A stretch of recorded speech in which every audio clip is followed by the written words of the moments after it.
بسم اللہ الرحمن الرحیم۔ السلام علیکم محترم ناظرین۔ حضرت عیسیٰ علیہ السلام اور شیطان مردود کی چال۔ ایک مرتبہ حضرت عیسیٰ بن مریم علیہ السلام کسی پہاڑ کی چوٹی سے گزر رہے تھے۔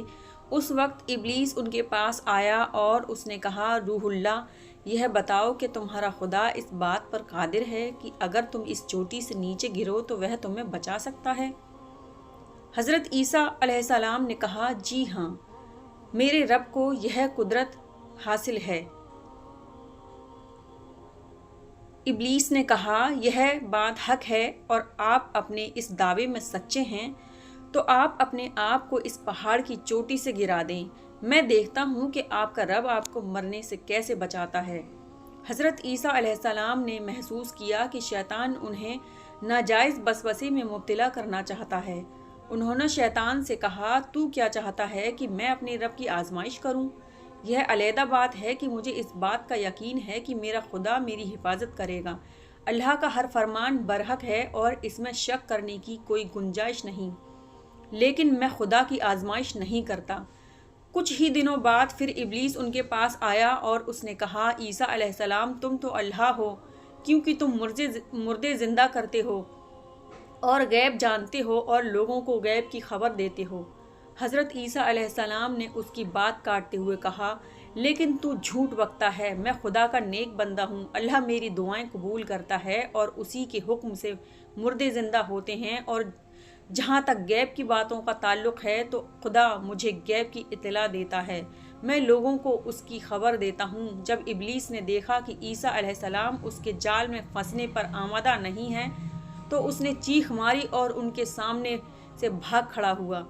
ابو نصر نام کا نشاپور میں ایک سلطان ہو گزرا ہے۔ ایک مرتبہ وہ لاب و لشکر سمیت اپنے دارالحکومت میں داخل ہو رہا تھا کہ ایک مکان سے قاری کی آواز نے اسے چونکا دیا۔ ابو نصر قرآن سننے کے لیے رک گیا۔ قاری نے دلسوز آواز میں سورہ آل عمران کی آیت نمبر 26 کی تلاوت کی، جس کا ترجمہ یہ ہے، آپ کہہ دیں کہ اللہ ہی ملک الملک ہے، جسے چاہے سلطنت عطا کرے، جس سے چاہے سلطنت چھین لے، اور جسے چاہے عزت دے اور جسے چاہے ذلت دے، تمام بھلائی تیرے ہاتھ میں ہے، بے شک تو ہر چیز پر قدرت رکھتا ہے۔ اس آیت مجید نے سلطان کے دل پر گہرا اثر کیا۔ وہ یہ آیت سن کر کانپ اٹھا، گھوڑے سے اترا اور رکوع کیا، پھر سجدہ کیا۔ کچھ عرصہ بعد اس قاری کی وفات ہو گئی۔ اس کے ایک دوست نے خواب میں قاری کو دیکھا کہ خدا نے اسے جنت میں عجیب مقام عطا کیا ہے۔ اس نے قاری سے پوچھا کہ تجھے یہ مقام کس وجہ سے نصیب ہوا ہے؟ قاری نے جواب دیا، میں تو بدکار اور گناہگار انسان تھا، میرے نامہ اعمال میں کوئی خاص نیکیاں نہیں تھیں، مگر اس کے باوجود خدا نے مجھ پر خصوصی کرم کیا اور مجھے یہ مقام عطا کیا، اور خدا نے مجھ سے فرمایا، تو نے دنیا میں ایک سلطان کو ہماری عظمت یاد دلائی تھی، اس کی وجہ سے میں آج تجھ پر رحم کر رہا ہوں اور تجھے بلند مقام عطا کرتا ہوں۔ جی ہاں محترم ناظرین، اللہ تعالیٰ کا فرمان ہے، تم مجھے یاد کرو، میں تمہیں یاد کروں گا۔ پرانے زمانے میں انطاکیہ ایک بہت بڑا شہر تھا۔ یہ شہر ایشیائی کوچک میں واقع تھا۔ اس شہر کی لمبائی 12 میل تھی اور اس میں انسانوں کی ایک بھاری تعداد قیام پر تھی۔ انطاکیہ شہر کے لوگ گمراہ اور ظالم، وہ ستاروں اور بتوں کی پوجا کرتے تھے۔ اللہ تعالیٰ نے ان کی ہدایت کے لیے ان کے پاس 2 نبی بھیجے۔ اہل شہر نے ان کی تکبیر کی تو ان کی تقویت کے لیے تیسرے رسول کو وہاں بھیجا گیا۔ چنانچہ تینوں انبیاء نے لوگوں کو خدا کے راستے کی دعوت دی اور شہر کے گوشہ گوشہ میں انہوں نے تبلیغ دین کی، لوگوں کو توحید کی دعوت دی اور یوم قیامت سے آگاہ کیا اور انہیں اصحاب خداوندی سے بھی خبردار کیا۔ اہل شہر بڑے بدبخت تھے۔ تینوں انبیاء کی مشترکہ تبلیغی کوششوں کا ان پر کوئی خاص اثر نہ ہوا اور پورے شہر میں صرف 40 افراد نے ہی دعوت حق کو قبول کیا۔ شہر کے دوسرے لوگوں نے تینوں انبیاء اور ان کے پیروکاروں کو پکڑ کر انہیں سخت اذیتیں دی اور ظلم کی انتہا یہ کی گئی کہ ان مظلوموں کی گردن میں سوراخ کر کے ان میں رسیاں ڈالی گئیں اور شہر کے ظالم لوگ رقص بسمل سے لطف اندوز ہوئے۔ اس شہر میں ایک مرد مومن رہتا تھا جس کا نام حبیب النجار تھا۔ وہ انبیاء پر ایمان لایا تھا لیکن وہ اپنے ایمان کو مخملی رکھتا تھا۔ وہ شہر میں بڑھئی کا کام کرتا تھا۔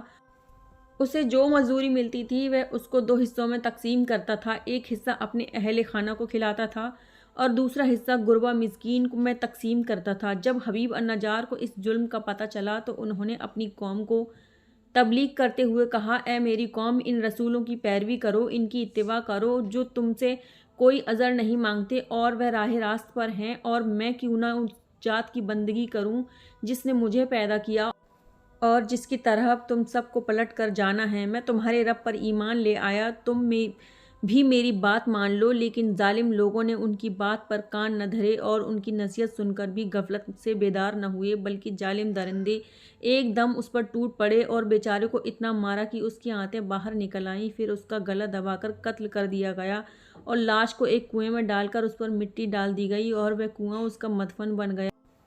بعض روایت کے مطابق ظالموں نے اسے پکڑ کر آری سے 2 حصوں میں تقسیم کیا تھا۔